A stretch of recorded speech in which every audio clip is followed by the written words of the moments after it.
Hello friends, welcome to science magnet. दोस्तों कैसे हैं आप लोग सभी? आई होप सभी अच्छे हैं, शानदार हैं, जानदार हैं। दोस्तों गुरुत्वाकर्षण की क्लास नंबर 2 हम लोग शुरू करने जा रहे हैं। ठीक है, कल हम लोगों ने गुरुत्वाकर्षण यानी ग्रेविटेशन शुरू करा था। ठीक है, तो चलिए हम लोग इसको कंटिन्यू करते हैं। सभी आप लोग जुड़ जाइए। Good afternoon, good afternoon. चलिए आ जाओ।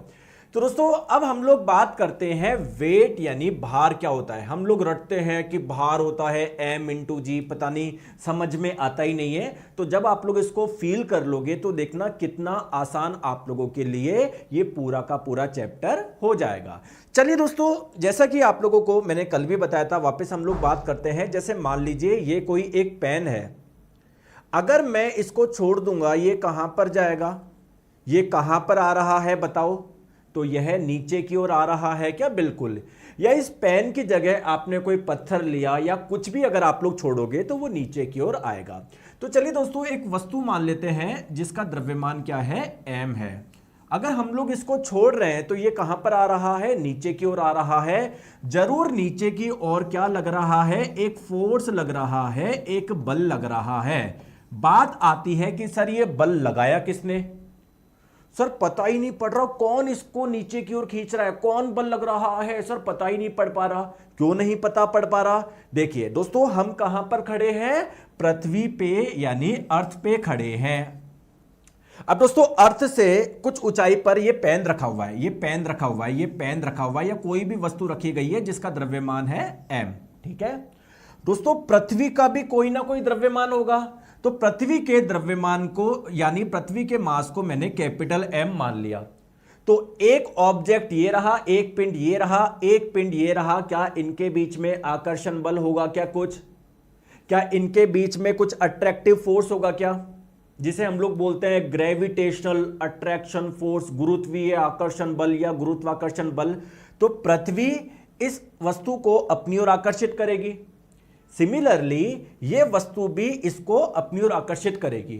लेकिन पृथ्वी तो बहुत भारी है, ये तो ऊपर उठ के जाएगी नहीं। तो लेकिन ये पेन तो क्या जाएगा? नीचे की ओर आ जाएगा। बोलो हाँ या ना। तो अगर मैं बोल रहा हूं यार कोई वस्तु नीचे की ओर आ रही है, पृथ्वी की ओर जा रही है, तो इसके पीछे कारण क्या है? ये पृथ्वी इसको अपनी ओर आकर्षित कर रही है, ये अर्थ इसको अपनी ओर अट्रैक्ट कर रही है। अब दोस्तों इस पेन की जगह अगर आपने कोई पत्थर लो, चाहे कुछ लो, क्या सभी पृथ्वी की ओर आएंगे? क्या नीचे की ओर आएंगे? क्या बोलो? क्या यह सबको झेलना पड़ेगा? क्या यह हमारे लिए एक भार है क्या? तो दोस्तों मैं आपको क्या बोलना चाह रहा हूं, कोई भी वस्तु होती है उस पर नीचे की ओर एक फोर्स लगता है, बल लगता है, उसे ही हम लोग क्या बोल देते हैं? भार बोल देते हैं। और इसे ही हम लोग क्या बोलते हैं? वेट बोलते हैं इंग्लिश में। तो ये जो फोर्स है वो लगाया किसने? दोस्तों आप लोग बोलोगे कि सर अर्थ ने लगाया यानी पृथ्वी ने लगाया। तो अगर मैं आप लोगों से पूछूं वेट यानी भार की एक परिभाषा बताओ अपने मन में, कमेंट मत करो, मन में सोचो कि वेट यानी भार होगा क्या? तो सर किसी भी वस्तु पर पृथ्वी द्वारा लगाए गए बल को क्या हम लोग उसका भार बोल सकते हैं? क्या बोलिए? तो जो वेट हो जाएगा, भार हो जाएगा, वो क्या हो जाएगा कि किसी भी पिंड का जो भार होता है, जो वेट होता है, वो एक्चुअली में क्या होता है? पृथ्वी द्वारा लगाया गया एक आकर्षण बल है, अट्रैक्शन फोर्स है। क्या ये परिभाषा मैंने सही लिखी है? फील कर पा रहे हो? यस लिखिए, यस लिखिए, बताओ। ठीक है, अब क्वेश्चन ये आता है कि सर जैसे अगर मान लीजिए सर ये कोई वस्तु है, अब एक्चुअली में पृथ्वी इस पर कितना बल लगा रही है या इसका भार कितना है? सर वो कैसे निकालूं? 2 न्यूटन होगा, 10 न्यूटन होगा, 100 न्यूटन होगा, 50 न्यूटन होगा? सर वो कैसे निकालूं? आइए वो मैं कैलकुलेशन हम लोग करने जा रहे हैं। चलिए दोस्तों, जैसे मान लीजिए ये क्या है? अर्थ है, पृथ्वी है। ठीक है, ओके। और दोस्तों हमने अर्थ से कुछ ऊंचाई पर एक m द्रव्यमान की वस्तु रख दी, एक m द्रव्यमान की वस्तु रख दी। क्लियर है क्या? आगे बात समझ में? पृथ्वी के द्रव्यमान को मैंने कैपिटल M मान लिया और पृथ्वी की कोई ना कोई त्रिज्या भी तो होगी, रेडियस होगी, उसको मैंने R मान लिया। चलिए दोस्तों मुझे बताएंगे इन दो द्रव्यमानों के बीच में लगने वाला आकर्षण बल कितना है? कैसे निकालोगे? तो कैपिटल G इंटू पहला द्रव्यमान इंटू दूसरा द्रव्यमान बट्टे इन दोनों के बीच की दूरी का स्क्वायर करना है।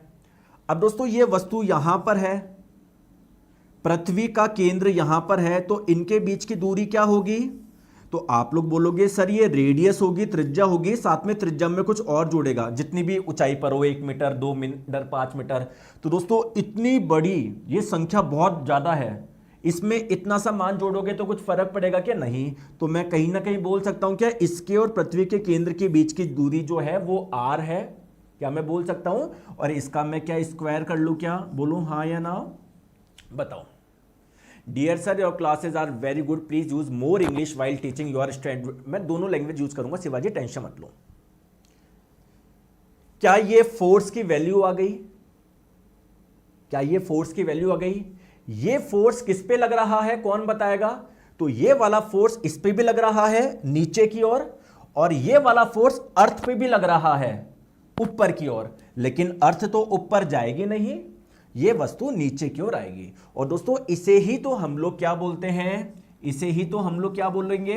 वेट बोलेंगे, यानी भार बोलेंगे। बात आ गई समझ में? बिल्कुल सर आ गई। प्यार प्यार से समझो, कोई जल्दबाजी नहीं करनी है ना। ये छोटे से अगर इसको कॉन्सेप्ट को अच्छे से समझ लिया तो आपका कभी कोई प्रॉब्लम नहीं आएगी, ठीक है। दोस्तों मेरे को एक चीज बताओ, कोई एक वस्तु है जिसका द्रव्यमान है m, और अगर उस पर कोई लग रहा है फोर्स यानी बल, तो क्या मैं ये लिख सकता हूं क्या कि उस वस्तु, और जब आप लोग फोर्स लगाओगे तो उसमें कुछ एक्सेलरेशन भी आएगा, त्वरण भी आएगा, है ना? त्वरण आएगा नहीं आएगा? तो क्या मैं बोल सकता हूं क्या F बराबर m इंटू ए? किसी भी वस्तु पे लगने वाला जो फोर्स होता है, बल होता है, किसके बराबर होता है? उस वस्तु का मास यानी द्रव्यमान गुना उसमें जो एक्सेलरेशन आया, त्वरण आया। बोलो हाँ या ना? तो क्या ये जो फोर्स है इसको मैं क्या लिख सकता हूं? इस वस्तु का द्रव्यमान m गुना इस फोर्स की वजह से कुछ एक्सेलरेशन भी तो आएगा ना, त्वरण भी आएगा ना। तो क्या मैं ये लिख सकता हूं क्या? बिल्कुल लिख सकते हो। अब दोस्तों ध्यान से समझो, ये जो वस्तु है इस पे फोर्स लगा, बल लगा, तो बल जब लगेगा तो उसकी वजह से त्वरण भी आएगा, एक्सेलरेशन भी आएगा। बोलो हाँ या ना? बिल्कुल आएगा। लेकिन दोस्तों अभी जो फोर्स लगा रहा है, बल लगा रहा है, वो कौन लगा रही है? अर्थ लगा रही है। तो अर्थ की वजह से, अर्थ के फोर्स लगाने की वजह से इसमें जो एक्सेलरेशन आएगा, त्वरण आएगा, उसको कोई एक विशेष नाम दिया जाए क्या? क्योंकि ये हम नहीं लगा रहे बल, इस पे ये अर्थ लगा रही है, तो इस एक्सेलरेशन को एक विशेष नाम दिया जाता है ग्रेविटेशनल एक्सेलरेशन, यानी गुरुत्वीय त्वरण। और इसको हम लोग एक विशेष सिंबल से डिनोट कर देते हैं, स्मॉल जी से। तो स्मॉल जी क्या है? ये है आपका ग्रेविटेशनल एक्सेलरेशन, गुरुत्वीय त्वरण। ये गुरुत्वीय त्वरण क्या है? कुछ भी नहीं, गुरुत्वाकर्षण की वजह से जो बल लगा, ग्रेविटेशन की वजह से जो फोर्स लगा, उसकी वजह से जो एक्सेलरेशन आया, जो त्वरण आया, उसको हम लोगों ने इस सिंबल से डिनोट कर दिया। ठीक है, ध्यान से समझेंगे प्लीज, सारा ध्यान इधर रखो, कमेंट में मत लगाओ। ठीक है, आ जाओ आ जाओ। दोस्तों आप लोग ध्यान से समझो, ये वाली वैल्यू, ये जो फोर्स है, इसको आपने बराबर कर दिया मास इंटू एक्सेलरेशन के, यानी द्रव्यमान गुना त्वरण के। दोस्तों स्मॉल m से क्या मैं ये स्मॉल m काट दूं? कोई परेशानी है क्या किसी को? नहीं। तो स्मॉल g जो होता है आप लोगों का गुरुत्वीय त्वरण, यानी ग्रेविटेशनल एक्सेलरेशन, तो इसका वैल्यू आ गई capital G into capital M बट्टे R स्क्वायर। बोलो हाँ या ना? बोलो हाँ या ना? बोलो हाँ या ना? बिल्कुल।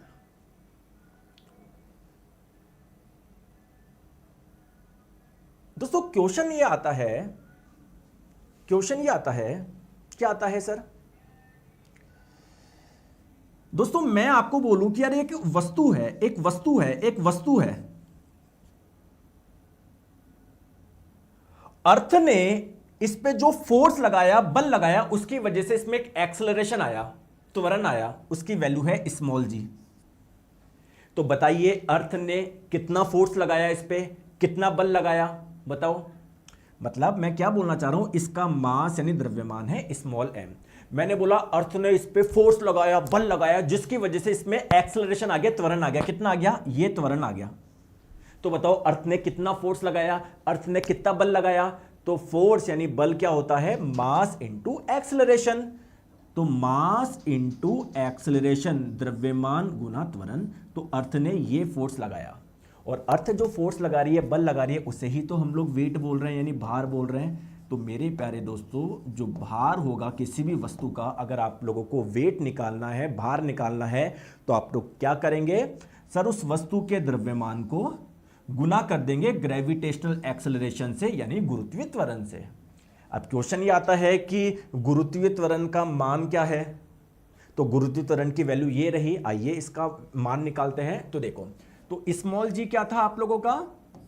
Capital G into capital M upon R square. दोस्तों कैपिटल जी की वैल्यू क्या होती है? 6.67 इंटू 10 की पावर -11 होती है। ओके, क्या मुझे बता सकते हैं क्या अर्थ का मास कितना होता है, पृथ्वी का द्रव्यमान कितना होता है?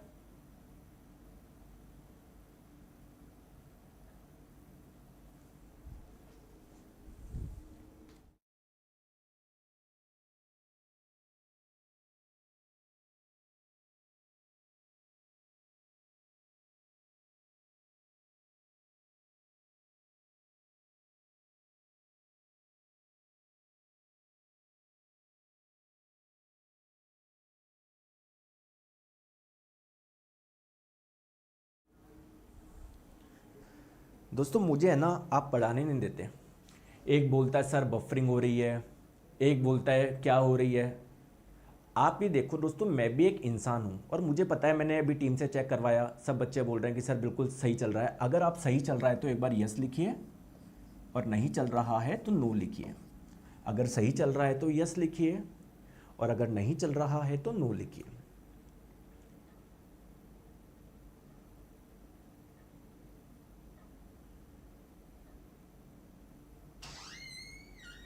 अगर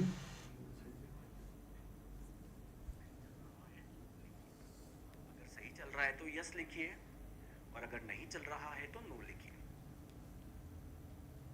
ठीक है। तो दोस्तों अगर किसी बच्चे की दिक्कत आ रही है तो वीडियो को बाद में देख लेना, आप लोग परेशान मत होइए। ठीक है, अगर कोई दिक्कत आ रही है तो वीडियो को बाद में देख लेना, मुझे आप लोग पढ़ाने दीजिए। ठीक है, आ जाओ। तो दोस्तों पृथ्वी का जो द्रव्यमान है वो कितना होता है, क्या आपको पता है क्या? दोस्तों पृथ्वी का द्रव्यमान होता है 5.92 इंटू 10 की पावर 24 किलो, या लगभग लगभग आप लोग इसको बोल सकते हो। एनसीईआरटी में जो दिया हुआ है ना पृथ्वी का द्रव्यमान, वो कितना दिया हुआ है? 6 गुना 10 की पावर 24 किलोग्राम दिया हुआ है। तो ये वाला वैल्यू ध्यान रखेंगे, तो ये वाली वैल्यू मैं इधर लिख देता हूं। ठीक है, बहुत बढ़िया। दोस्तों अर्थ की रेडियस कितनी होती है, पृथ्वी की त्रिज्या कितनी होती है, क्या आप लोग बता सकते हैं क्या? सर अर्थ की जो रेडियस होती है ना, पृथ्वी की त्रिज्या, उसका मान होता है ये। तो ये वाली वैल्यू मैंने यहां पर रख दी, 6.4 इंटू 10 की पावर 6, और इसका स्क्वायर कर दिया। दोस्तों जब आप लोग इसको सॉल्व करेंगे तो दोस्तों ये जो वैल्यू आएगी वो कितनी आएगी? 9.8 मीटर पर सेकंड स्क्वायर। ये वैल्यू किसकी आई? स्मॉल जी की आई, ग्रेविटेशनल एक्सेलरेशन की आई, गुरुत्वीय त्वरण की आई। तो किसी भी वस्तु का वेट यानी भार क्या होता है, मैंने अभी अभी आप लोगों को बताया कैसे निकालेंगे। उस वस्तु का मास यानी द्रव्यमान, उसको मल्टीप्लाई कर देंगे स्मॉल जी यानी गुरुत्वीय त्वरण से। क्लियर है? क्लियर है? चले चलिए पहले दोस्तों कुछ क्वेश्चंस करते हैं, फिर हम लोग आगे चलेंगे। बताओ, और अगर कोई दिक्कत आ रही है इस नंबर पे संपर्क करें आप लोग। आपको नंबर दे रखे हैं, इधर कमेंट करने से कुछ नहीं होगा, इधर बात करिए। 7374019437। ठीक है, चलिए बताएंगे।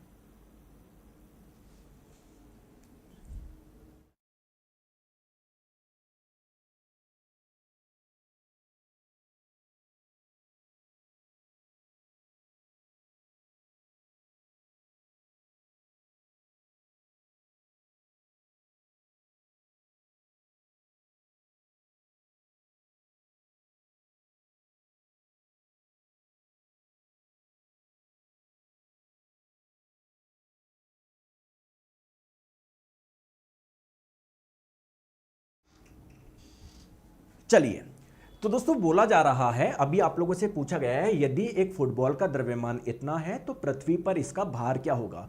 तो भार यानी वेट निकालने का एक सिंपल सा फॉर्मूला है क्या सर, जिसका भी वेट निकालना है उसका मास लेना है, उसका द्रव्यमान लेना है, इसको मल्टीप्लाई कर देना है ग्रेविटेशनल एक्सेलरेशन यानी गुरुत्वीय त्वरण से। दोस्तों फुटबॉल का द्रव्यमान कितना है, 3 किलो है। गुरुत्वीय त्वरण का मान कितना होता है, हमको पता होना चाहिए, 9.8 होता है। वैसे दोस्तों इन्होंने दे भी दिया, लो सारा ही काम आपने आसान कर दिया।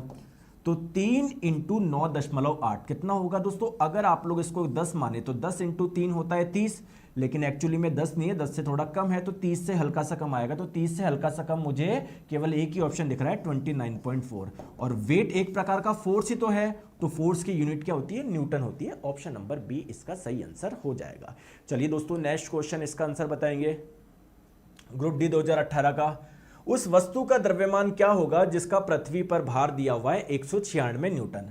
दोस्तों कोई वस्तु है, उसका द्रव्यमान हम लोग m मान लेते हैं, इसका वेट यानी भार कितना है 196 न्यूटन है। तो बताइए उस वस्तु का द्रव्यमान कितना होगा, मास कितना होगा। तो अगर मास पता है तो वेट कैसे निकालेंगे, m इंटू स्मॉल जी, इसे ही तो वेट बोलते हैं, भार बोलते हैं। इसकी वैल्यू दी गई है 196, तो इसका मास यानी द्रव्यमान कितना हो जाएगा, 196 में डिवाइड कर दीजिए स्मॉल जी का, ग्रेविटेशनल एक्सेलरेशन का, गुरुत्वीय त्वरण का कितना दिया हुआ है, 9.8 दिया हुआ है। तो देखिए दोस्तों मैंने पॉइंट हटाया, ऊपर आ जाएगा 0, तो ये 98 कट गया, 196 कट गया, 98 से 2 बार में, तो 2 इंटू 0 20, तो 20 kg क्या आ जाएगा, इसका मास आ जाएगा। ऑप्शन नंबर बी इसका सही आंसर हो जाएगा। क्लियर है क्या।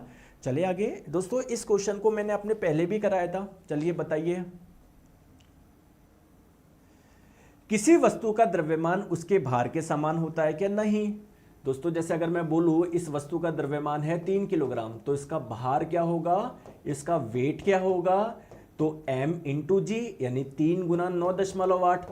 तो भार एक अलग चीज है, द्रव्यमान एक अलग चीज है, तो दोस्तों ये बिल्कुल गलत है। किसी वस्तु का द्रव्यमान उसके भार के समान नहीं होता, बिल्कुल सर यह कथन सही है। दोस्तों जो मास होता है वो एक स्केलर क्वांटिटी, एक अदिश राशि है, बिल्कुल सही बात है। क्योंकि जब मार्केट से कुछ लेकर आते हो 2 किलो 4 किलो, तो केवल आपको मैग्नीट्यूड बताना है, परिमाण बताना है, इसमें दिशा की आवश्यकता नहीं है, एक अदिश राशि है। और जबकि भार एक सदिश राशि है क्या, बिल्कुल भार एक प्रकार का फोर्स ही तो होता है, तो फोर्स एक वेक्टर क्वांटिटी सदिश राशि है, तो ये भी आप लोगों का सही है। तो स्टेटमेंट 2 और 3 आप लोगों का हो जाएगा। आगे बात समझ में, बहुत बढ़िया यार। चलिए दोस्तों चीजें क्लियर है, कोई परेशानी यहां तक, थोड़ा सा समझ में आया, ज्यादा आया, गुरुजी मुझे तो थोड़ा सा आया, बहुत अच्छी बात है, थोड़ा सा ही आना चाहिए, भी धीरे धीरे आएगा ना, आ जाओ। दोस्तों अब मेरा क्वेश्चन ये है कि जैसे आप लोग पृथ्वी पर खड़े हैं, हम लोग, आपने कोई चीज छोड़ी तो क्या पृथ्वी, तो वो नीचे आएगी क्या, पृथ्वी की ओर आएगी क्या, क्यों, क्योंकि दोस्तों अर्थ पृथ्वी इस पे एक आकर्षण बल लगा रही है। बहुत बढ़िया। दोस्तों मेरा क्वेश्चन है कि अगर आप लोग मान लीजिए चंद्रमा पर चले गए, चंद्रमा पर चले गए दोस्तों, चंद्रमा पर आपने ऐसे एक पेन या कोई भी m द्रव्यमान की वस्तु है वो छोड़ी है, क्या वो भी नीचे की ओर आएगी क्या, चंद्रमा की ओर आएगी क्या, बताओ। बिल्कुल आएगी, क्योंकि दोस्तों ये भी एक ऑब्जेक्ट है, पिंड है, वस्तु है, ये भी है। क्या इन दोनों के बीच में भी आकर्षण बल होगा क्या, क्या अर्थ या ये मून यानी चंद्रमा भी इसको अपनी ओर आकर्षित कर रही होगी क्या, बिल्कुल। अब क्वेश्चन ये आता है कि चंद्रमा इस पे आकर्षण बल ज्यादा लगाएगी या कम लगाएगी अर्थ के कंपेयर में, आप कॉमन सेंस लगा के बताओ।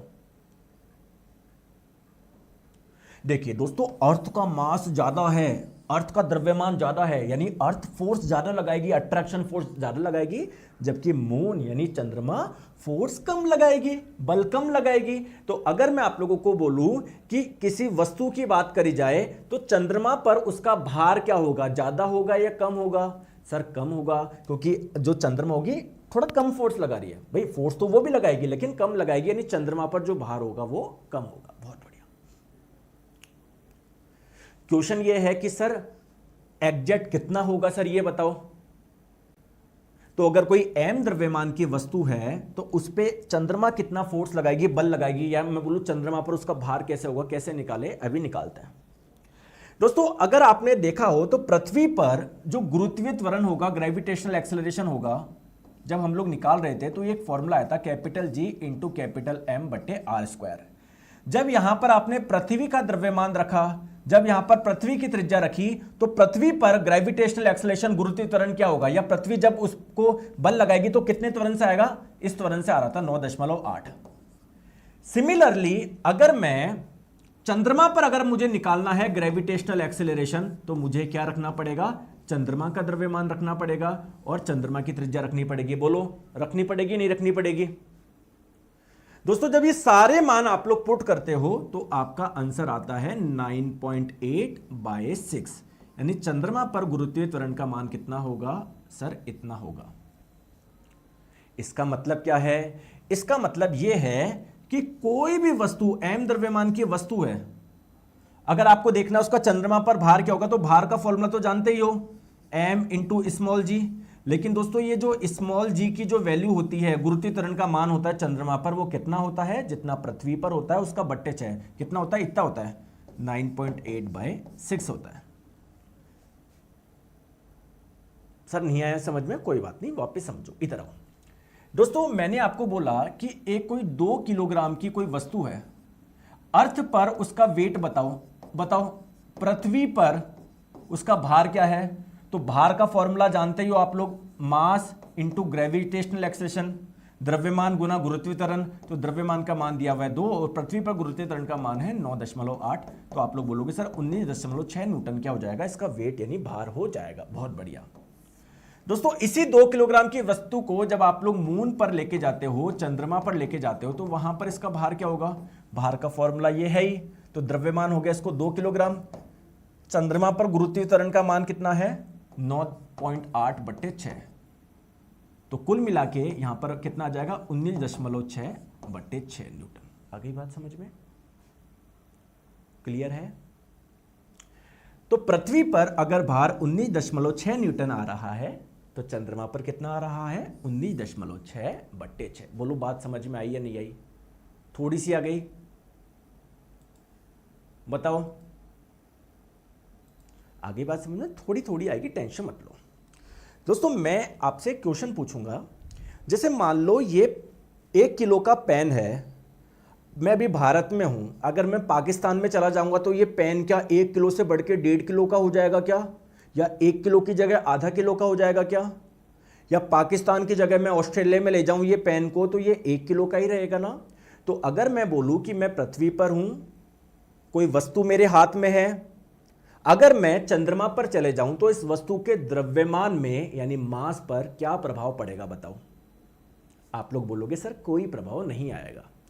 सिमिलरली अगर मैं बोलूं इसके वेट यानी भार पे क्या प्रभाव आएगा, भार पे प्रभाव आएगा। वेट क्या होता है, जहां पर भी खड़े हो वो उसको आकर्षित कर रही है अपनी ओर। तो चंद्रमा का साइज अलग है, अर्थ का अलग है, तो नीचे की ओर लगने वाला जो अट्रैक्शन फोर्स होगा, जिसे वेट बोल रहे हैं, भार होगा, वो अलग अलग होगा। आगे बात समझ में, चलिए। तो क्या मैं बोल सकता हूं क्या सर, मैं आपको यह बोल रहा हूं कि अगर एक व्यक्ति है, ये एक व्यक्ति है, अगर इनका द्रव्यमान पृथ्वी पर 100 किलोग्राम है, तो जब ये चंद्रमा पे जाएंगे तब भी क्या रहेगा 100 किलोग्राम रहेगा। बोलो ये बात तो एग्री कर रहे हो। अगर मैं बोलूं पृथ्वी पर वेट यानी भार क्या होगा, तो आप लोग फॉर्मूला लगाओगे m इंटू स्मॉल जी, द्रव्यमान गुना गुरुत्वीय त्वरण, द्रव्यमान का मान है 100, गुरुत्वीय त्वरण का मान है 9.8, तो पृथ्वी पर इनका भार कितना आ जाएगा 980 न्यूटन आ जाएगा। बात करें दोस्तों चंद्रमा पर भार कितना होगा, तो कैसे निकालेंगे, द्रव्यमान गुना गुरुत्वीय त्वरण, और यहां पर गुरुत्वीय त्वरण कितना होता है, जितना पृथ्वी पर होता है उसका बट्टे 6 होता है, यानी 9.8/6 होता है। तो कुल मिला के इनका जो भार हो जाएगा जब कैलकुलेट करके आ जाएगा 162.2 न्यूटन। आ गई बात समझ में, क्लियर है। या आप लोग ऐसे भी समझ सकते हो, देखो ये क्या है 100 गुना 9.8 क्या है, पृथ्वी पर जो भार था, चंद्रमा पर कितना हो जाएगा, जितना पृथ्वी पर था उसका बट्टे 6 हो जाएगा। कुछ क्वेश्चंस करते हैं जिससे चीजें और आप लोगों के समझ में आए, है ना। चलो आ जाओ, चलिए ये क्वेश्चन करिए आप लोग, है ना, आराम से करो, कोई जल्दबाजी नहीं है।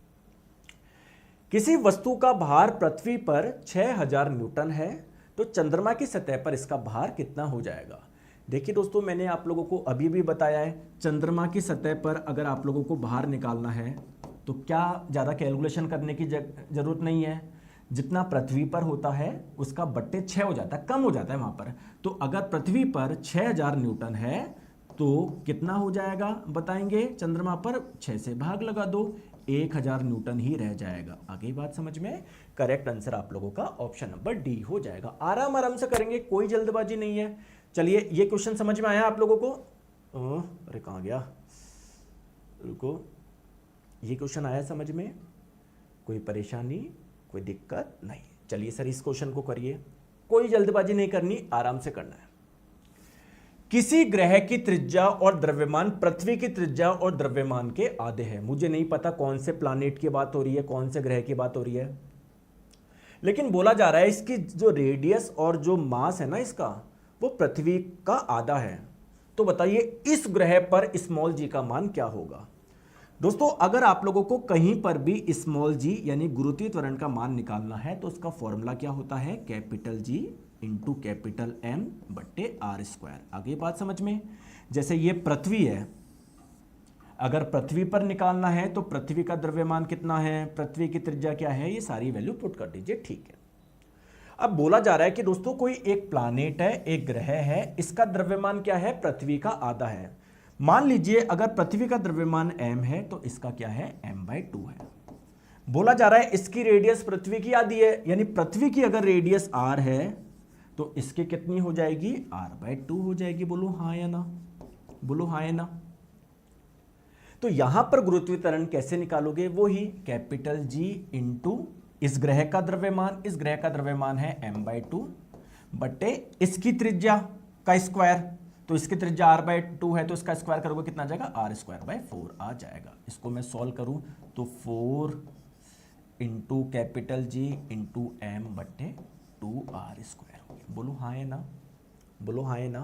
क्या मैं इसको बोल सकता हूं क्या? 2 into capital G into M बट्टे r²। बोलो बोल सकता हूं क्या? बताओ बोल सकता हूं क्या? तो अगर यह आपके पृथ्वी पर गुरुत्वीय त्वरण था तो यहां पर कितना हो गया? पृथ्वी पर जितना था उसका 2 गुना। तो पृथ्वी पर अगर 9.8 है तो उसका कितना हो जाएगा? 19.6 मीटर पर सेकंड स्क्वायर हो जाएगा। बोलो हाँ या ना। आ रहा है समझ में? क्लियर है? बताओ बताओ, आ रही है धीरे धीरे? ये एक लड़का है आर्यन जी, सर मेरी एक आंख 6/6 है। तुम्हें बताऊं कि 6/6, 6/12, 6/9 है? ये समय है ऐसे क्वेश्चन पूछने का? मतलब सारे बच्चे पढ़ रहे हैं, वेट भार का कॉन्सेप्ट कर रहे हैं, अपनी पूरा ध्यान इधर लगा रहे हैं, मेहनत कर रहे हैं। सर मेरी ये इकाई 6 है। अरे तुम्हारे तो दोनों ही नहीं हो ना, तब भी नहीं हो सिलेक्शन। तुम बिल्कुल फिट हो ना, तब भी नहीं हो सिलेक्शन। ठीक है, तो पढ़ लो इधर, क्योंकि सिलेक्शन लेने के लिए ये नहीं चाहिए होता कौन से जोन से फॉर्म भरूँ, ये क्या है। बढ़ा रहा हूँ, ध्यान दे रहे, बीच बीच में कर रहे हो, ठीक है ना। तो यहाँ से सारा ध्यान इधर रखो। आ जाओ, थोड़ा सा आया समझ में? जी सर थोड़ा सा आया सर, और समझा दो ना। अभी और समझाते हैं। देखो और क्वेश्चन डाले थे कि मैंने डाला था ना। रुको रुको, चलो सर, है ना, कोई बात नहीं, चले आगे। हाँ, अब दोस्तों एक क्वेश्चन करते हैं। ये क्वेश्चन है ना, जब बच्चे गए ना एग्जाम में तो 10,000 बच्चों में से केवल एक ही बच्चा होगा जिसने ये क्वेश्चन बनाया होगा। 10,000 बच्चों में से केवल एक बच्चा, मैं गारंटी से कह रहा हूं। देखिए दोस्तों दिमाग लगाइए, क्या आपसे ये क्वेश्चन बन जाएगा क्या? 10-20 हजार बच्चों में से एक बच्चों ने क्वेश्चन बनाया होगा। देखिए दोस्तों, क्या आपसे ये क्वेश्चन बन जाएगा क्या? ध्यान से देखो, आराम से करो। चंद्रमा पर स्मॉल जी का मान, स्मॉल जी किसको बोलते हैं? ग्रेविटेशनल एक्सेलरेशन, यानी गुरुत्वीय त्वरण, मतलब गुरुत्वाकर्षण के वजह से जो त्वरण आया बॉडी में। ठीक है, बोला जा रहा है जो चंद्रमा पर स्मॉल जी का मान है वो पृथ्वी पर स्मॉल जी के मान का 1/6 है। हम लोग जानते भी है। ठीक है, यदि कोई व्यक्ति पृथ्वी पर 1.5 मीटर ऊंचा उछलता है तो चंद्रमा पर वह कितना ऊंचाई तक उछल सकता है? चलिए दोस्तों, मेरा क्वेश्चन है, जब मैं उछल रहा हूं तो क्या वापस नीचे आ जाऊंगा क्या? मैंने अपना दम लगा के मैं उछला ऊपर, तो क्या वापस नीचे आ जाऊंगा क्या? सर मैं वापस नीचे क्यों आ जाऊंगा? क्योंकि पृथ्वी फोर्स लगा रही है। बोलो हाँ या ना। और पृथ्वी जो फोर्स लगा रही है, जो बल लगा रही है, उसे ही तो हम लोग बोलते हैं भार यानी वेट। बोलो हाँ या ना। ठीक है दोस्तों, जब मैं चंद्रमा पे जाऊंगा चंद्रमा पे जब मैं उछलूंगा तो क्या वहां पर भी मैं नीचे आऊंगा क्या? बिल्कुल। क्यों? क्योंकि सर चंद्रमा भी आप पे बल लगाएगी। बताओ। हाँ, जिसे बोलते हैं वेट यानी भार। तो पृथ्वी जितना बल लगा रही है, क्या चंद्रमा भी उतना ही लगा रही है क्या? नहीं सर, बहुत कम लगा रही है, बट्टे 6 ही लगा रही है। तो क्या मैं चंद्रमा पे ज्यादा ऊपर उछल सकता हूं क्या? क्यों उछल सकता हूं? क्योंकि चंद्रमा बल कम लगा रही है सर, चंद्रमा फोर्स कम लगा रही है। कितना लगा रही है? अगर ये 600 न्यूटन लगा रही है पृथ्वी, तो ये 600 बट्टे 6 यानी केवल 100 न्यूटन ही लगा रही है। तो अगर मैं पृथ्वी पर 1.5 मीटर ऊंचा उछल सकता हूं, तो यहां पर तो मैं और ज्यादा उछल सकता हूं। तो आंसर मेरा 1.5 से ज्यादा ही आएगा, और सारे ऑप्शन 1.5 से ज्यादा ही है। कितना सर? 6 गुना उछल सकता हूं, 6 गुना। क्यों 6 गुना क्यों उछल सकते हो? क्योंकि दोस्तों फोर्स नीचे बहुत कम लग रहा है, बट्टे 6 ही लग रहा है, तो यहां पर मैं 6 गुना उछल सकता हूं। तो 1.5 इंटू मैं 6 कर दूं क्या दोस्तों? 1.5 को क्या मैं 3/2 बोल दूं क्या? बिल्कुल। और गुना 6 से मल्टीप्लाई कर दीजिए। 6 कटा 2 से 3 बार में 3 3 9, यानी मैं 9 मीटर ऊंचे उछल सकता हूं। बोलो हाँ है ना? समझ में आए तो यस बोलो। अच्छा क्वेश्चन था ना? अब देखिए दोस्तों, इस क्वेश्चन में कुछ भी नहीं है। आपको लग रहा होगा अरे सर बेसिक सब तो क्वेश्चन है। बिल्कुल, वो अभी आपको लग रहा है क्योंकि अच्छे से आपने फील किया है। बच्चे रट के जाते हैं, वेट ये होता है एमजी एमजी फेमजी एमजी करते जाते हो, और फिर एग्जाम में क्वेश्चन नहीं पढ़ेंगे। अभी आप क्वेश्चन इसलिए बना पा रहे हो, आपने एक्चुअली में समझा है कि वेट क्या होता है, भार क्या होता है। मैं इतनी छोटी सी चीज को मैं 15 मिनट ले लिए, मैंने 20 मिनट ले लिए आपको ये फील करवाने में कि यार किसी भी वस्तु का जो वेट है, भार है, वो एक्चुअली में क्या है? वो एक फोर्स है, एक बल है। कौन लगा रही है? पृथ्वी लगा रही है। पृथ्वी पर खड़े हो तो पृथ्वी लगा रही है, चंद्रमा पर खड़े हो तो चंद्रमा लगा रही है। आगे बात समझ में? बहुत बढ़िया। आगे चले, थोड़ा सा आगे चले जी सर। दोस्तों मैंने आप लोगों को अभी एक चीज बताई थी सर। क्या? जैसे मान लो ये हमारी पृथ्वी है, कोई भी वस्तु जब होगी पृथ्वी उसको अपनी ओर आकर्षित करेगी, बल लगाएगी, फोर्स लगाएगी, फोर्स की वजह से एक्सेलरेशन आएगा, त्वरण आएगा। उस त्वरण को एक विशेष नाम दे दिया, गुरुत्वीय त्वरण यानी ग्रेविटेशनल एक्सेलरेशन। बिल्कुल। तो अगर हम बात करें, अगर वस्तु को जब यहां पर रखा था, इस जगह रखा था, तो उसमें गुरुत्वीय त्वरण कितना आएगा? तो ये हमने ऐसे कुछ फॉर्मूला करके निकाल दिया था, capital G into capital M बट्टे R स्क्वायर। दोस्तों एक्चुअली में जो पृथ्वी होती है हमारी बिल्कुल गोल होती है क्या? नहीं। कैसी होती है? थोड़ी सी ऐसी होती है, चपटी होती है, ऐसे चपटी होती है। बोलो हाँ है ना? बोलो हाँ है ना? ऐसी होती है ना, आपने पढ़ा होगा। दोस्तों एक ऐसी रेखा जो पृथ्वी को 2 बराबर भागों में बांटे, इस रेखा को क्या बोलते हैं? इक्वेटर बोलते हैं। इक्वेटर हिंदी में बोलते हैं भूमध्य रेखा, और इसको क्या और नाम से भी जानते हैं? बिल्कुल सर, इसे हम लोग विषुवत रेखा के नाम से भी जानते हैं। बात क्लियर है क्या? ठीक है दोस्तों, ये जो ऊपरी बिल्कुल जो पॉइंट है और नीचे वाला जो पॉइंट है, इनको पोल्स यानी ध्रुव बोलते हैं। ठीक है, तो ये आपका एक पोल ये रहा, एक ध्रुव ये रहा, और एक पोल आप लोगों का ये रहा, एक ध्रुव आप लोगों का ये रहा। अगर आपने ज्योग्राफी में पढ़ा तो एक्चुअली में लाइन नहीं होती, बिल्कुल ऐसी होती है ना, मतलब ऐसे 3D में आप देखोगे। ठीक है दोस्तों, अगर मैं आपको बोलूं कि ये वाली रेडियस, ये वाली त्रिज्या ज्यादा होगी या ये वाली ज्यादा होगी? दोस्तों ये वाली ज्यादा होगी ना, ये वाली ज्यादा होगी। तो अगर रेडियस का मान ज्यादा आएगा तो क्या गुरुत्वीय त्वरण का मान कम आएगा क्या? बोलो। तो दोस्तों कुल मिला के ये जो हमारी पृथ्वी है ना, इसमें जो इक्वेटर है, विषुवत है, केंद्र से जितनी भी ये रेडियस काफी ज्यादा है सर। तो मैं आपसे क्या बोलना चाह रहा हूं कि ये जो हमारी पृथ्वी है ना, इसके इक्वेटर पे स्मॉल जी का मान क्या होता है? कम होता है, कम होता है। और दोस्तों ये वाली रेडियस काफी कम है, ये भी कम है, तो इस जगह यानी ध्रुवों पर क्या होगा? क्योंकि देखिए दोस्तों, जब ये वाला मान कम होगा तो ये वाला मान ज्यादा होगा। तो मैं आपसे ये बोलना चाह रहा हूं कि हमारी पृथ्वी पर सभी जगह एक जैसा नहीं है। इस जगह क्या है? ज्यादा है, और जो इक्वेटर है, भूमध्य रेखा है, वहां पर क्या है? कम है। क्लियर है क्या? चले आगे। तो आइए स्मॉल जी के मान में कैसे परिवर्तन होता है, चलिए। दूसरी महत्वपूर्ण बात मैं आप लोगों से एक पूछना चाहूंगा कि ये पृथ्वी है, आप एक तो पृथ्वी के निकट हो, इस जगह हो, और एक इस जगह बहुत दूर हो। ये कंडीशन मैंने बोली ए, ये कंडीशन मैंने बोली बी। पृथ्वी कब आप पर ज्यादा बल लगाएगी? जब आप लोग पृथ्वी के पास में हो तब लगाएगी, या जब पृथ्वी से दूर हो तब लगाएगी? बताओ जल्दी से। तो दोस्तों जब दो वस्तुओं के बीच की दूरी कम होती है तब उनके बीच में आकर्षण बल ज्यादा होता है, अट्रैक्शन फोर्स ज्यादा होता है। तो यहां पर अर्थ के बिल्कुल पास में हो, अर्थ ज्यादा अट्रैक्ट करेगी। तो दोस्तों जब फोर्स ज्यादा लगेगा, बल ज्यादा लगेगा, तो उसकी वजह से त्वरण भी ज्यादा आएगा। तो जैसे जैसे आप लोग ऊंचाई पे जाओगे, क्या मैं बोल सकता हूं क्या गुरुत्वीय त्वरण का मान कम होता रहेगा? यानी जब आप लोग वस्तु को यहां पर रखोगे और जो छोड़ोगे तो कम त्वरण से आ रही है वो, क्योंकि अर्थ से काफी दूर था, वो उतना ज्यादा बल ही लगा पा रही है। क्या मैं बोल सकता हूं क्या जैसे जैसे आप लोग ऊंचाई पे जाओगे स्मॉल जी यानी गुरुत्वीय त्वरण का मान क्या होगा? कम होगा। बहुत बढ़िया। दूसरी महत्वपूर्ण बात, जैसे मान लीजिए आप अर्थ के अंदर गड्ढा करके यहां पर घुस गए, जगह घुस गए। अब क्वेश्चन ये आता है कि सर पृथ्वी क्या अब ज्यादा बल लगाएगी, कम बल लगाएगी? कुछ बच्चे बोलेंगे कि सर पृथ्वी के और इसके बीच की दूरी कहीं ना कहीं कम हो गई। दोस्तों ऐसे समझो जैसे पृथ्वी का ये वाला पार्ट तो उसको अपनी ओर आकर्षित करेगा, लेकिन ये वाला पार्ट भी तो अपनी ओर आकर्षित करेगा। भाई ये भी तो एक द्रव्यमान है, ये भी तो एक द्रव्यमान है। तो कुल मिला के जो नेट फोर्स केंद्र की ओर लगना चाहिए था वो काफी कम लग रहा है, मतलब त्वरण कम होगा। तो आप लोग तो बस ये चीज ध्यान रखना है कि जो स्मॉल जी होता है ग्रेविटेशनल एक्सेलरेशन होता है, पृथ्वी की सतह से आप लोग ऊपर जाओ या गहराई पे जाओ, दोनों ही जगह गुरुत्वीय त्वरण का मान क्या होता है? कम होता है।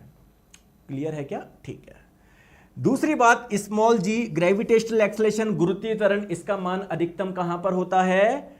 पोल्स पे होता है, ध्रुव पर होता है। क्लियर है क्या? और अगर बिल्कुल सेंटर की बात करें, केंद्र की बात करें, तो गुरुत्वीय त्वरण का मान 0 होता है। ये तीन चीजें ध्यान रखनी है। क्लियर? दोस्तों आप लोगों को पता है क्या जीवन में उतार चढ़ाव उतार चढ़ाव उतार चढ़ाव आता है क्या? बोलो। अगर दोस्तों आपके जीवन में ऐसी लाइन आने लग जाए, इसका मतलब क्या है? क्या होता है? कभी आपने मूवी वगैरह में देखा होगा, कोई व्यक्ति बीमार होता है, काफी सीरियस हालत में होता है, अगर उसकी डेथ हो जाती है तो क्या ऐसी लाइन आ जाती है क्या? आ जाती है क्या? तो उसका जीवन समाप्त हो चुका है। तो आप लोगों को यह मानना पड़ेगा कि जब आप लोग पढ़ाई करते हो, पढ़ते हो, तो आपके जीवन में भी ऐसे उतार चढ़ाव आएंगे। दिक्कत क्या होती है कि स्टूडेंट की इन वाली चीज़ों में तो काफ़ी मज़ा आता है उसको। जैसे मान लो कोई चीज़ समझ में आ रही है, कोई मोटिवेशनल वीडियो देख लिया, कोई टेस्ट अटेम्प्ट करा, उसमें अच्छे मार्क्स आ गए।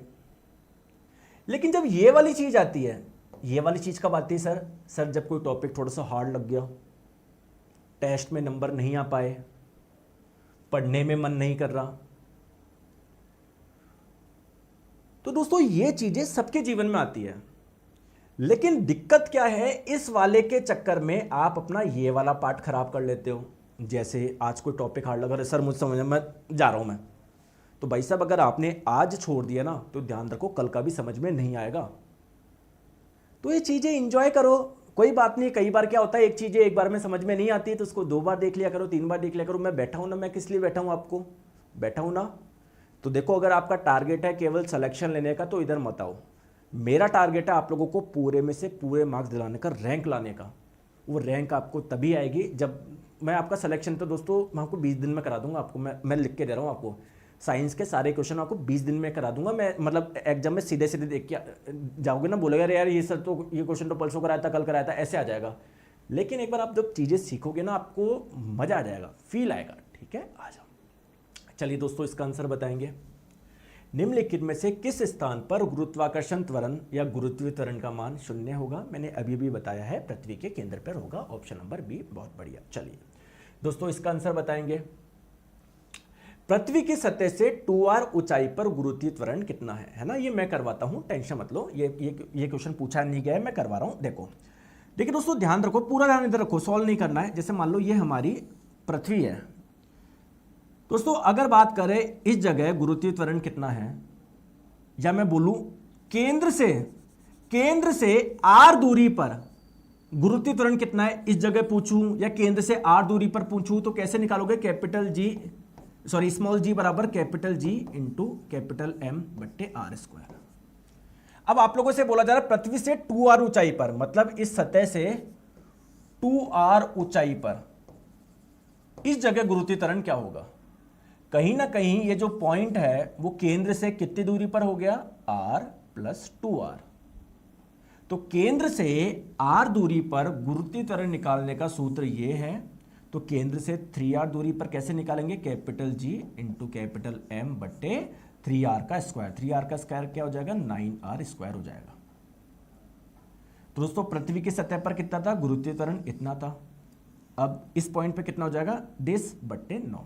तो small g/9 option number B है ना। अगर बाई चांस पूछ ले, कभी ऐसा आता नहीं है ना, आप लोगों को कभी पूछेगा कि सर इतनी ऊंचाई पर बताओ कितना होगा, फिर भी मैंने एक आपको छोटी सी चीज बता दी है। आपको तो बस ये ध्यान रखना है, ऊंचाई पर घटता है, गहराई में जाने पर भी घटता है। एक क्वेश्चन और कर लेते हैं, जैसे मान लो अगर पूछ ले, वैसे नहीं पूछेगा एग्जाम में से, तो मैं समझा रहा हूं, आप है ना, करो मत।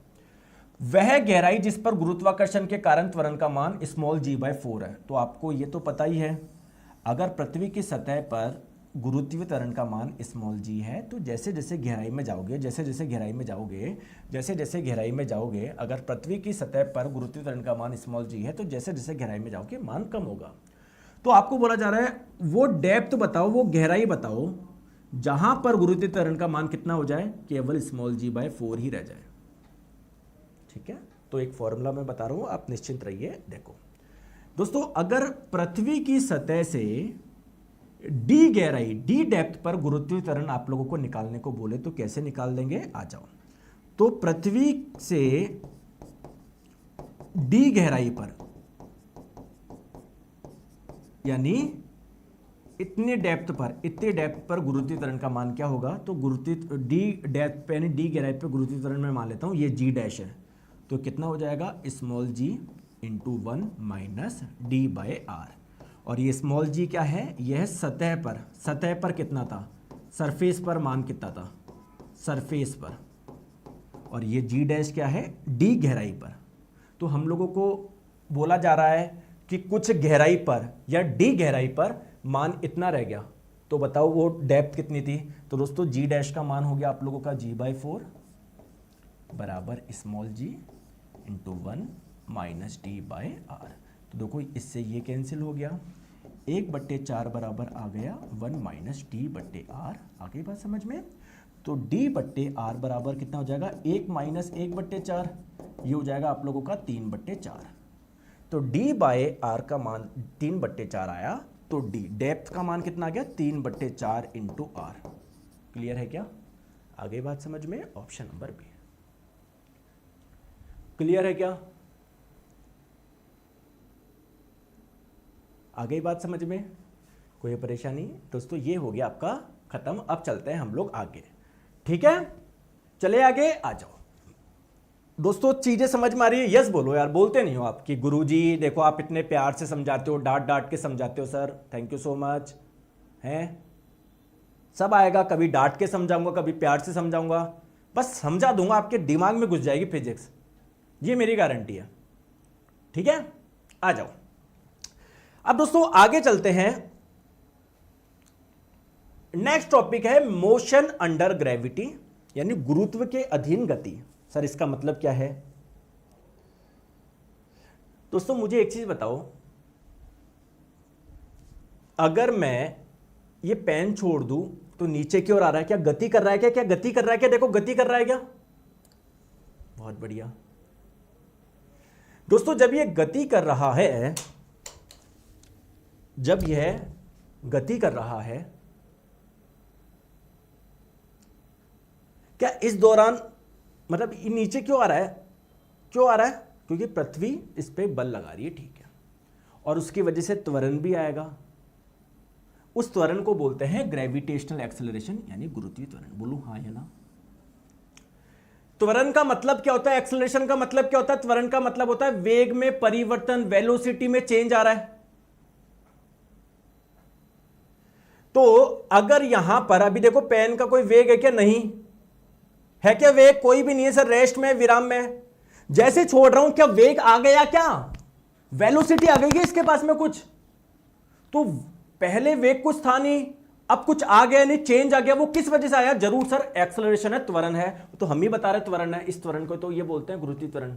और ये त्वरण किसकी वजह से आया, पृथ्वी ने जो बल लगाया उसकी वजह से आया। बहुत बढ़िया, ये चीज समझ में आई, ठीक है।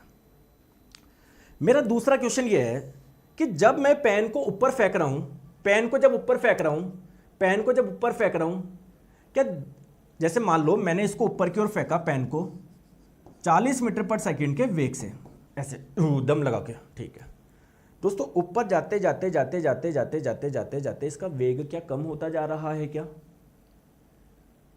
बोलो हाँ या ना।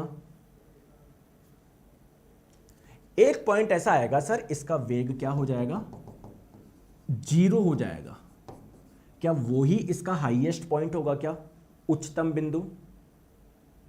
क्योंकि वेग बचा ही नहीं। अगर कुछ और वेग होता तो और ऊपर जाता, सर वेग बचा ही नहीं। क्या यहां पर वेग में परिवर्तन आ रहा है क्या? हाँ गुरुजी, पहले 40 मीटर पर सेकंड था सर, अब 0 रह गया, परिवर्तन आ गया, चेंज आ गया।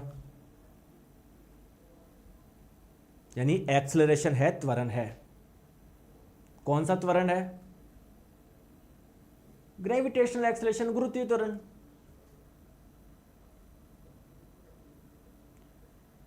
दोस्तों आप इसको ऐसे समझो, ये जब वस्तु ऊपर जा रही थी, धीरे धीरे इसका वेग कम होता जा रहा है। कहीं ना कहीं मैं बोल सकता हूं इस पर नीचे की ओर कोई फोर्स लगा रहा है, इसको खींचने की कोशिश कर रहा है।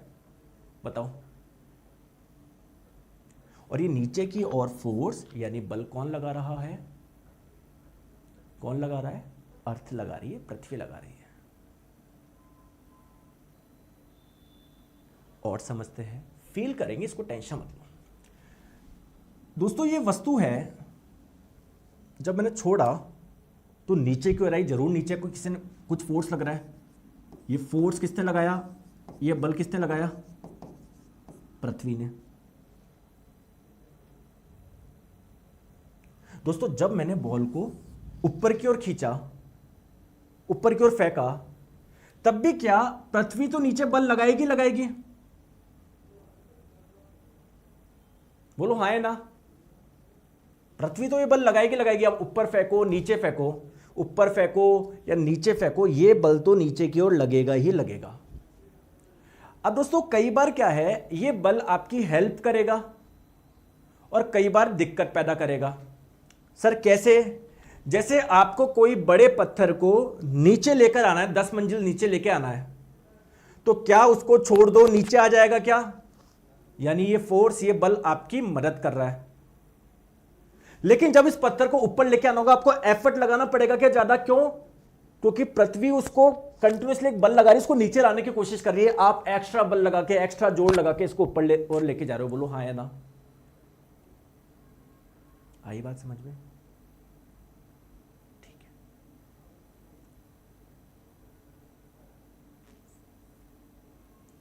तो दोस्तों जब आप लोग किसी वस्तु को छोड़ोगे तो जो पृथ्वी जो बल लगा रही है वो इसका वेग बढ़ा रही है क्या?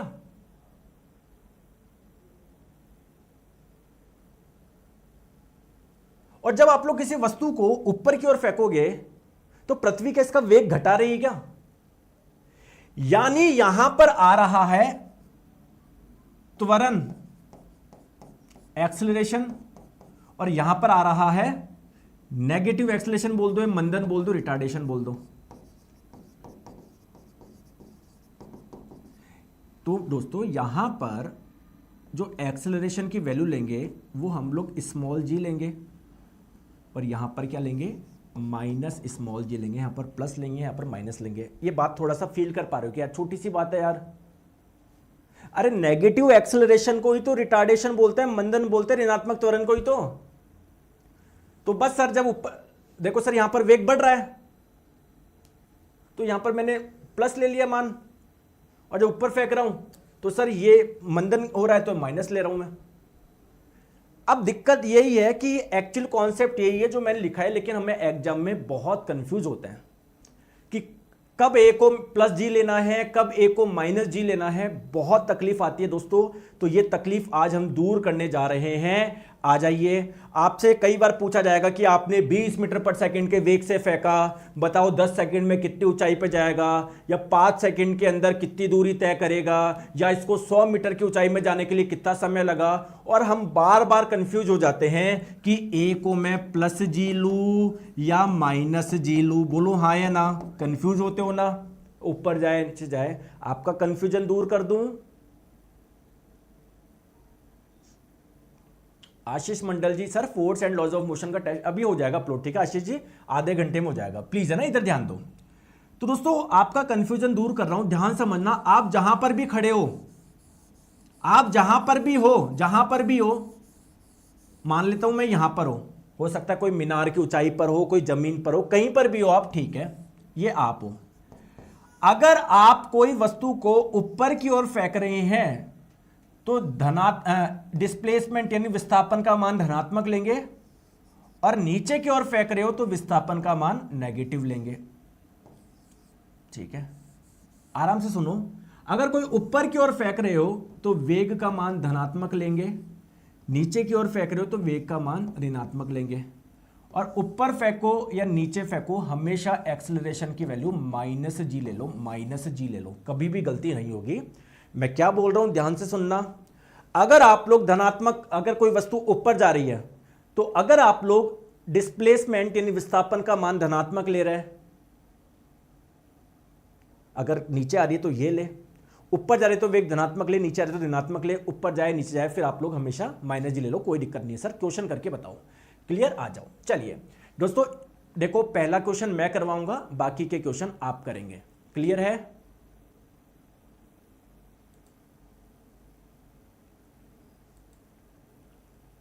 ठीक है, पहला क्वेश्चन मैं करवाऊंगा, बाकी के क्वेश्चन आप करेंगे।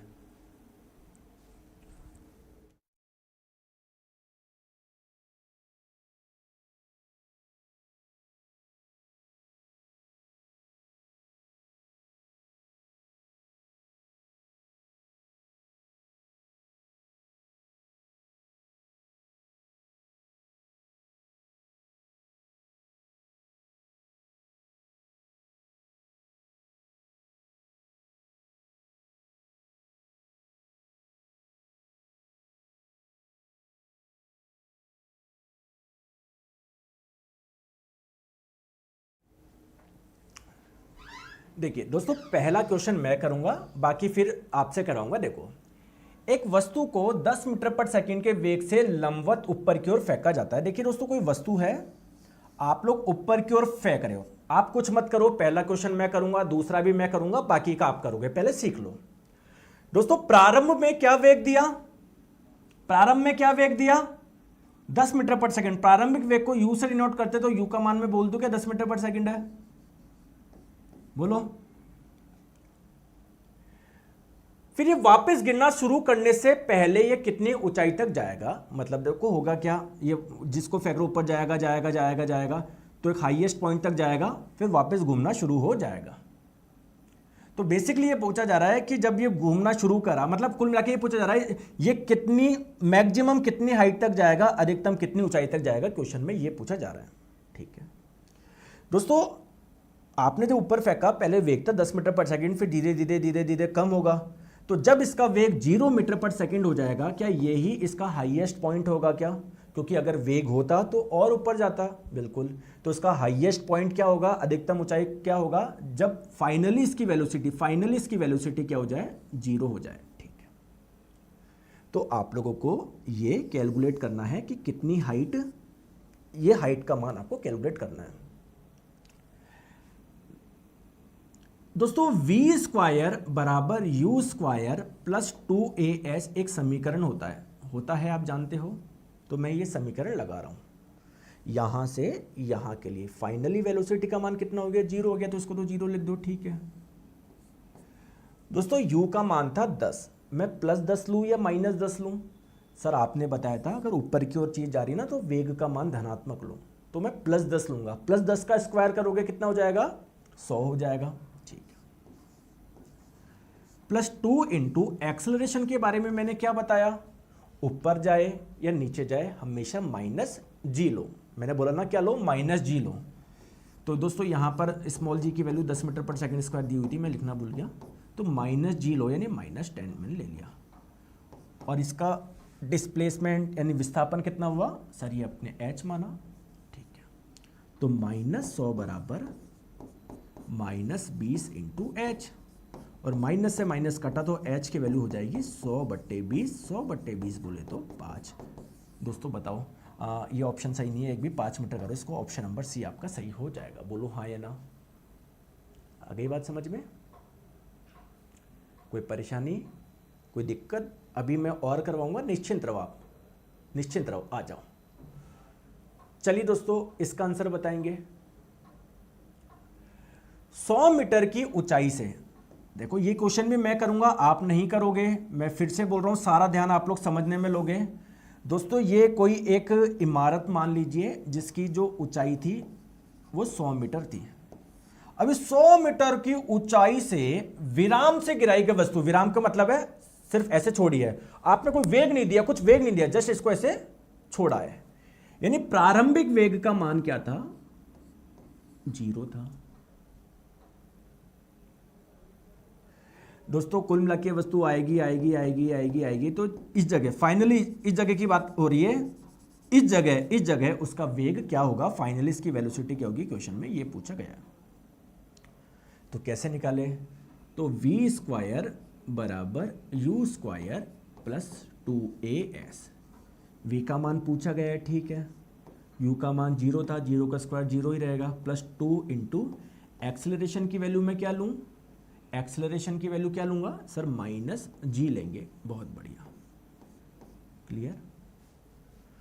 और दोस्तों मुझे बताएंगे डिस्प्लेसमेंट यानी विस्थापन का मान क्या लूं, 100 लूं या -100 लूं, बताओ। तो दोस्तों आप कहां थे, पहले यहां पर थे, तो यहां से नीचे आ रही है ना, तो ये विस्थापन का मान मैं लूंगा -100, बहुत बढ़िया। तो v स्क्वायर बराबर ये माइनस माइनस कट गया, तो कितना हो जाएगा, 2 इंटू स्मॉल जी इंटू 100। बोलो हो जाएगा नहीं हो जाएगा, हो जाएगा। कोई परेशानी है क्या, कोई परेशानी है क्या, नहीं है। तो v का मान क्या हो जाएगा, √2 इंटू जी इंटू 100। अब ऐसा कोई ऑप्शन में है नहीं, तो 2 इंटू मतलब यार ये वैल्यू दे रखी ना ये, तो ये आपका करेक्ट आंसर हो जाएगा। ये h गलत हो गया, माफ़ी चाहता हूँ मैं। तो ऑप्शन सी या डी में से कौन सा हो जाएगा, ऑप्शन आप लोगों का सी आंसर हो जाएगा। बोलो हाँ या ना, आराम से आ रहा है समझ में, आराम से आ रहा है, आ रहा है, ठीक है। चलिए दोस्तों इस क्वेश्चन को करिए, आराम से करेंगे, कोई जल्दबाजी नहीं है। बताओ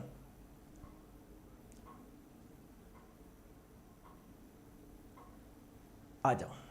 एक वस्तु को 20 मीटर पर सेकंड के प्रारंभिक वेग से ऊपर की ओर फेंका। देखो दोस्तों कोई वस्तु है, ये भी मैं करवाऊंगा, टेंशन मत लो। आपने इसको ऊपर की ओर फेंका, तो प्रारंभ में क्या वेग दिया, 20 मीटर पर सेकंड, यानी u का मान क्या है, 20 मीटर पर सेकंड है। इसे अपनी अधिकतम ऊंचाई तक पहुंचने में कितना समय लगेगा। तो दोस्तों जब ये ऊपर जाएगा जाएगा जाएगा जाएगा जाएगा जाएगा, एक पॉइंट आ जाएगा जहां पर इसका वेग ही 0 हो जाएगा, तो वही इसका हाईएस्ट पॉइंट होगा, इससे ऊपर नहीं जा पाएगा। तो यहां से यहां तक के सफर में कितना समय लगा आप लोगों को ये बताना है। दोस्तों गुरुत्वीय त्वरण का मान दिया हुआ है 10 मीटर पर सेकंड स्क्वायर। बताओ कैसे निकाले, कैसे निकाले, क्या लगाऊं दोस्तों, v बराबर u प्लस 80 लगा दूं, हाँ, v का मान है 0, u का मान मैं +20 लूँ या -20। दोस्तों यहाँ से जहाँ से भी आप खड़े थे पहले, वहाँ से ऊपर की ओर जा रही है तो +20 लेंगे ना, तो इसलिए मैंने +20 लिखा है। एक्सेलरेशन की वैल्यू हमेशा -g ले लो, तो -10 इंटू टाइम, तो -20 बराबर -10 इंटू t, और t का मान कितना हो जाएगा, -20/-10 आपका 2 सेकेंड। बोलो आ रही है समझ में, आ रहा है, आ रहा है, क्लियर है। चलिए दोस्तों इसका आंसर बताएंगे, इसका आंसर बताएंगे। एक वस्तु, अब ये आप करेंगे, एक वस्तु को 20 मीटर पर सेकंड के प्रारंभिक वेग से लंबवत नीचे की ओर फेंका जाता है। भाई पहले कहीं पर खड़े होंगे आप, वहां से नीचे की ओर फेंक रहे हो। प्रारंभ में क्या वेग दिया, प्रारंभ में क्या वेग दिया, 20 मीटर पर सेकंड। बोला जा रहा है जिस ऊंचाई से इसे फेंका गया है वह 100 मीटर है। दोस्तों किस हाइट पे थे आप, 100 मीटर। तो दोस्तों जमीन पे यह किस वेग से टकराएगा, फाइनली इसकी जब इधर आएगा फाइनली उसकी वेलोसिटी क्या होगी। तो कैसे निकालूं मैं, तो मैं समीकरण लगाता हूं v स्क्वायर बराबर u स्क्वायर प्लस 2as। ठीक है, v स्क्वायर। दोस्तों u का मान मैं +20 लूं या -20 लूं,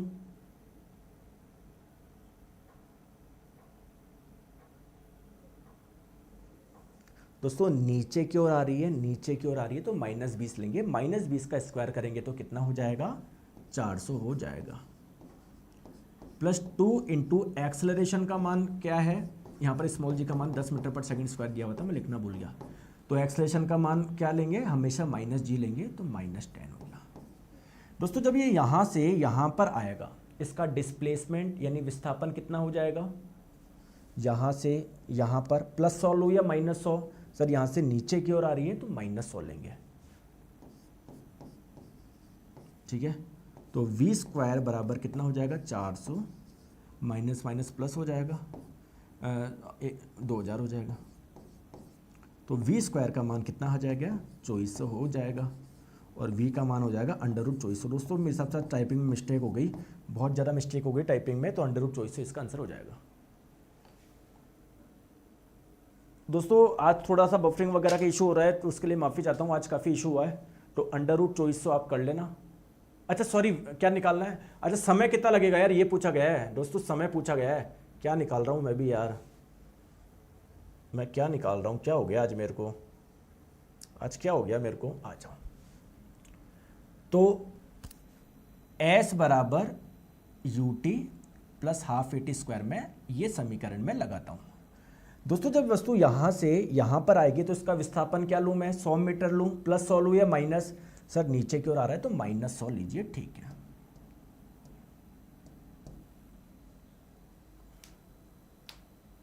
चलो दोस्तों ये होमवर्क कर लो आप, ये करना कल करते हैं अपन ना। u का मान 0 नहीं लेंगे, u का मान दिया हुआ है ना, तो ये होमवर्क करना, कल हम लोग इसको करेंगे। ठीक है, आज काफ़ी प्रॉब्लम आ रही है बफरिंग के, तो कल हम लोग इसको करते हैं। ठीक है, तो दोस्तों अच्छे से आप लोग रिवाइज करो, टेंशन मत लो, है ना, मस्त आप लोगों का सारा होगा, बस सारा ध्यान आप लोग क्लास में रखा करो, है ना। चलिए thank you so much, take care, bye bye, कल मिलते हैं हम लोग। ठीक है, आ जाओ।